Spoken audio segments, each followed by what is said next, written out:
प्यारे बच्चों, नानी की कहानियाँ चैनल में आप सभी का स्वागत है। नानी की कहानियों में जब हाजिर जवाबी और बुद्धिमत्ता इंटेलिजेंस की बात चल रही है तो जहन में एक नाम और कौंधता है और वो है बीरबल। तो आज नानी सुना रही हैं अकबर बीरबल की एक कहानी, आधा इनाम। एक बार अकबर अपने सैनिकों के साथ आखेट शिकार हंटिंग के लिए गए। जब वापस आ रहे थे तो शाम हो गई और वो लोग जंगल में रास्ता भटक गए। भटकते भटकते जंगल से जब बाहर निकले तो सामने दो तरफ रास्ते दिखाई दे रहे थे। समझ में नहीं आया कि आगरा के लिए किस तरफ जाएं।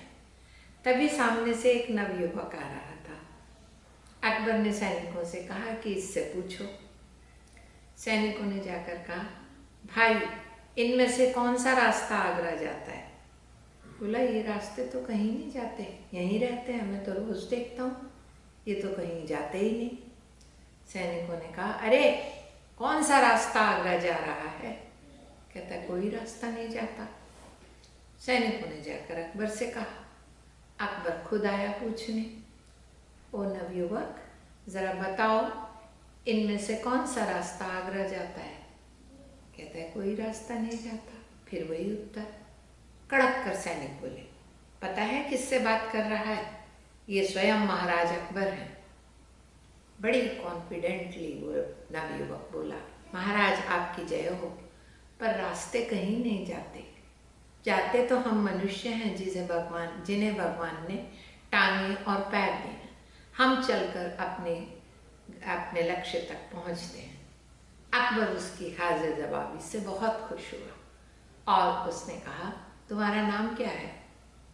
नवयुवक ने बताया, महेश दास। बोला, आज से तुम्हारा नाम होगा बीरबल। बीरबल यानी हाजिर जवाब, तुरंत बुद्धि, क्विक थिंकर। और उसे एक अंगूठी दी और कहा कि तुम कभी भी इस अंगूठी को दिखाकर हमारे दरबार में आ जाना, मैं तुम्हें बहुत सा इनाम देना चाहता हूँ। लड़के ने आगरा जाने का रास्ता बता दिया कि इस मार्ग से आप जाएंगे तो आगरा पहुंच जाएंगे।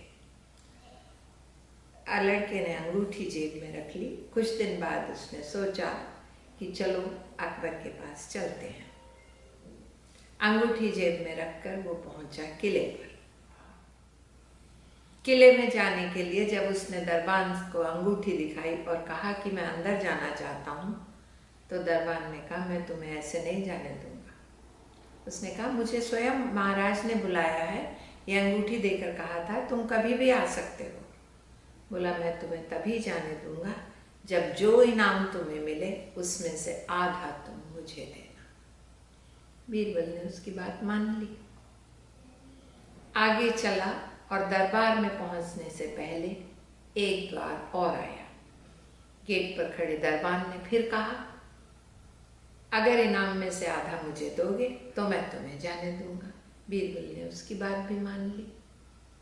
अब दरबार में अंदर पहुंचा, जाकर अकबर की जय करी, जय जयकार करी। अकबर ने कहा, तुम कौन हो? उसने कहा, महाराज मैं बीरबल हूँ, आपने मुझे नाम दिया था बीरबल और ये अंगूठी देकर कहा था तुम कभी भी मेरे पास आ जाना। अकबर को सब याद हो आया। उसने कहा, हाँ तुम वही बुद्धिमान हाजिर जवाब नवयुवक हो, आओ तुम्हारा स्वागत है और मैं तुम्हें बहुत इनाम देना चाहता हूँ, बताओ तुम क्या चाहते हो? बीरबल ने कहा, महाराज मुझे इनाम में 100 कोड़े मारे जाएं। सब दरबारी सुनकर हैरान हो गए, क्या इनाम पे कोड़े मारे जाएं? सबने समझाया, महाराज के सामने खड़ा है, मस्खरी मत कर, बोल क्या चाहता है? उसने कहा, महाराज मुझे सच में 100 कोड़े खाने हैं। महाराज ने भी कहा, तुम मुझसे कुछ भी धन संपत्ति हीरे जवाहरात कुछ भी मांग सकते हो। बोला, नहीं महाराज, मुझे तो सिर्फ 100 कोड़े का दंड दीजिए। नहीं माना तो महाराज ने कोड़े वाले को बुलाया और बुलाकर कहा कि इसको 100 कोड़े मारे जाए। जब कोड़े वाला मारना शुरू ही करने वाला था तो बोला महाराज जरा ठहरिए। महाराज ने कहा अब क्या है? बोला कि इस इनाम में से आधा पहले बाहर वाले किले के दरबान को दिया जाए, उसमें से आधा दरबार के द्वार पर खड़े दरबान को दिया जाए, फिर बाकी कोड़े मुझे लगाए जाएं। अकबर की समझ में सारी बात आ गई। फौरन दोनों दरबानों को दरबार में हाजिर होने का आदेश दिया। दोनों दरबान आए। अकबर ने उन्हें बहुत बड़ा दंड दिया कि तुम आगंतुकों से ऐसा व्यवहार करते हो, और बीरबल को अपने नवरत्नों में शामिल कर लिया। बहुत पुरस्कार दिया, इनाम दिया, और तब से अकबर के नवरत्नों में से एक नवरत्न बन गया बीरबल। सो बच्चों, कहानी ध्यान से सुनने के लिए धन्यवाद। अगर कहानी पसंद आई हो तो कहानी को लाइक करें और चैनल को सब्सक्राइब करें। मिलते हैं अगली एपिसोड में एक नई कहानी के साथ। धन्यवाद। Okay, bye bye.